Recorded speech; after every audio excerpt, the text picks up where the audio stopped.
Today I'm going to demonstrate how to operate the one-door dual-zone wine cooler. First, let's turn on the light by pressing lamp, and we can take a look at our home screen. Here we have the chamber temperatures of our top and bottom zones designated by the blinking lights. 1 is the top, 2 is the bottom.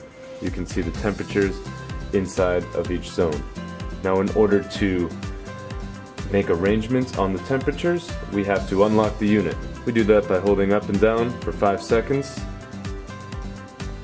It will beep and the lock will turn off.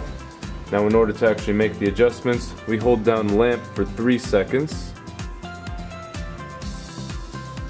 and the screen will change. So 1, the top zone, let's go ahead and make our adjustments.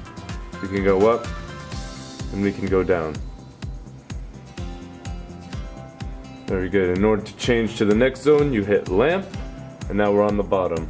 We can make our adjustments up, and we can make our adjustments down. When you've reached your desired temperature, let it sit for 2 to 3 seconds.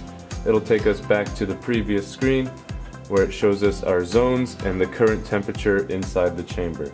The first zone and the second zone.